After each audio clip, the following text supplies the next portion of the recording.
الحمد لله رب العالمين وبه استعين واشهد ان لا اله الا الله وحده لا شريك له واشهد ان محمدا عبده ورسوله اما بعد عبادت کا معنی، اس کا مفہوم، اس کا مطلب، اس کی لغوی شرح اور اس کی اصطلاحی تعریف گزشتہ درس میں بیان کی جا چکی ہے اور بتایا گیا کہ عبادت کا لفظ کافی جامع اور اپنے اندر عظیم معنی رکھتا ہے، جس میں عبادات محضہ اور غیر محضہ سب داخل ہیں۔ اس کے بعد عبادات محضہ کی تفصیل گزشتہ درس میں بتائی گئی تھی کہ عبادات محضہ وہ اقوال و افعال جو اپنی اصل مشروعیت میں عبادت ہیں اور شرعی دلائل کی بنیاد پر یہ بات ثابت ہے کہ انہیں غیر اللہ کے لیے کرنا حرام ہے اور وہ خالص اللہ کا حق ہے۔ اس میں قلبی عبادات، خواہ وہ قلبی عقائد ہوں، اعتقادات ہوں، یا قلبی افعال ہوں، خوف اور امید وغیرہ جو تفصیل ہو چکی ہے، یا اسی طرح سے جسمانی عبادات یا قولی عبادات اور یا مالی عبادات، ان سب کا بیان ہو چکا ہے۔ آج ہم انشاءاللہ بتائیں گے عبادات غیر محضہ کے بارے میں۔ عبادات غیر محضہ وہ اقوال و افعال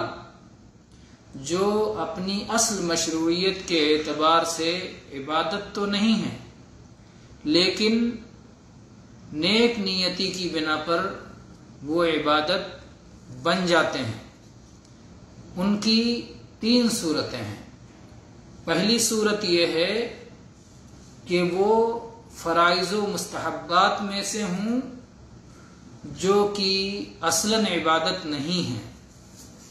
اس کی تفصیل انشاءاللہ ہم ابھی کریں گے۔ اور دوسری صورت یہ ہے کہ آدمی اللہ کی رضا کی خاطر کوئی حرام کام چھوڑ دے، یہ بھی عبادت ہو جاتی ہے۔ اور تیسری چیز ہے کہ اللہ کی رضا کی خاطر کوئی مباح اور جائز عمل کیا جائے، جائز عمل میں اللہ کی رضا کی نیت کر لیا جائے تو وہ بھی عبادت بن جاتا ہے۔ تو ان دونوں صورتوں کی تفصیل انشاءاللہ ہم اگلے دروس میں کریں گے۔ آج ہم صرف یہ بات بتائیں گے مثالوں اور دلائل کے ساتھ کہ واجبات و فرائض،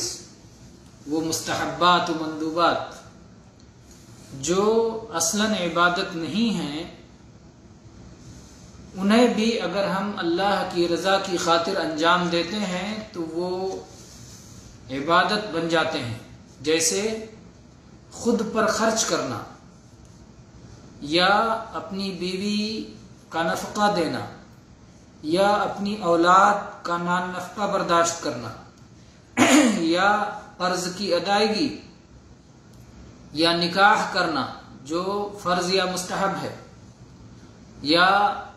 قرض دینا، یا ہدیہ و تحفہ دینا، یا والدین کے ساتھ حسن سلوک، یا مہمان نوازی وغیرہ، یہ سارے اعمال بعض اس میں سے فرض و واجب ہیں اور بعض مندوب و مستحب ہیں۔ لیکن اگر کوئی مسلمان بندہ یہ اعمال اللہ کی رضا کی خاطر انجام دیتا ہے، مثلا اپنے آپ پر اس لیے خرچ کرتا ہے تاکہ اللہ کی اطاعت و فرما برداری کے لیے جسم میں طاقت پیدا ہو، اپنی اولاد پر اس لیے خرچ کرتا ہے کیونکہ اللہ نے اولاد پر خرچ کرنے کا حکم دیا ہے، اللہ کے حکم کی تعمیل میں اپنی اولاد پر خرچ کرتا ہے، اور اپنی اولاد کی تربیت، نیک تربیت کی نیت سے اپنی اولاد پر خرچ کرتا ہے تاکہ وہ اللہ کے موحد بندے بنے، یا کسی سن رسیدہ بزرگ کو اپنی گاڑی پر سوار کر لیتا ہے تاکہ اس کے گھر تک اسے بسہولت پہنچا دے، تاکہ وہ پیدل چلنے کی مشقت سے بچ سکے، اور اس کی نیت ہوتی ہے کہ اس کے ذریعے سے اللہ کی رضا حاصل کرے گا، تو یہ عمل بھی عبادت قرار پائے گا۔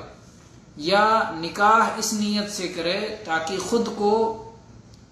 اور اپنی بیوی کو پاک دامن رکھے، تو یہ عمل بھی عبادت ہو جائے گا اور اس پر اسے ثواب ملے گا۔ ان سب میں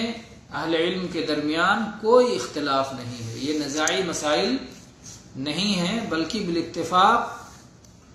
یہ اعمال عبادت قرار پائیں گے۔ اور اس کی دلیل نبی کریم صلی اللہ علیہ وسلم کی وہ حدیث جو سعد رضی اللہ عنہ سے مروی ہے کہ آپ نے فرمایا وَلَسْتَ تُنْفِقُ نَفَقَةً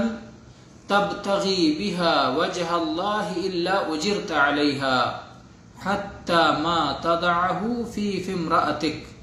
یہ متفق علیہ حدیث ہے، صحیح بخاری کتاب الایمان میں حدیث نمبر 56 اور صحیح مسلم میں حدیث نمبر 1628، کہ آپ جو کچھ خرچ کرتے ہیں اور اس خرچ کے پیچھے آپ کی نیت اللہ کی رضا ہوتی ہے تو اس پر آپ کو اجر و ثواب ملتا ہے، یہاں تک کہ جو لقمہ اپنی بیوی کے منہ میں رکھتے ہیں اس پر بھی اللہ اجر و ثواب دیتا ہے۔ اور ایسے ہی ابو مسعود بدری رضی اللہ عنہ کی حدیث کہ ایک مسلمان جب اپنے اہل و عیال پر خرچ کرتا ہے اور اس میں اجر و ثواب کی امید رکھتا ہے تو اسے صدقہ کا ثواب ملتا ہے۔ یہ حدیث بھی متفق علیہ ہے، ان المسلم اذا انفق على اهله نفقه وهو يحتسبها كانت له صدقہ۔ یہ حدیث صحیح بخاری میں 55 نمبر پر اور صحیح مسلم میں 1002 نمبر پر ہے۔ اور اصحاب غار والی حدیث کہ 3 لوگ جب غار میں پھنس گئے تو سب نے اپنے اپنے نیک عمل کا وسیلہ لیا، ایک نے اپنے والدین کے ساتھ حسن سلوک کا وسیلہ لیا، اور ایک نے مزدور کو اس کی مزدوری دینے کا وسیلہ لیا، اور یہ سارے اعمال انہوں نے اللہ کی رضا کی خاطر کیے تھے، اللہ کا چہرہ دیکھنے کے لیے کیا تھا، تو یہ سارے اعمال عبادت قرار پائے اور ان کے وسیلے میں اللہ نے انہیں اس مصیبت سے نجات عطا فرمائی۔ یہ روایت غار والوں کی روایت صحیح بخاری میں 2215 اور 2272 نمبر پر ہے، اور صحیح مسلم میں 2743 نمبر پر ہے۔ تو عبادات غیر محضہ میں پہلی صورت یہ ہے کہ فرض یا مستحب عمل جو کہ اپنی اصل حیثیت میں عبادت نہ ہو لیکن انسان کی نیک نیتی کی بنیاد پر عبادت قرار پاتا ہے۔ انشاءاللہ ہم دوسری اور تیسری صورت پر اگلے درس میں گفتگو کریں گے۔ وآخر دعوانا ان الحمد للہ رب العالمین وصلی اللہ علی نبینا وسلم۔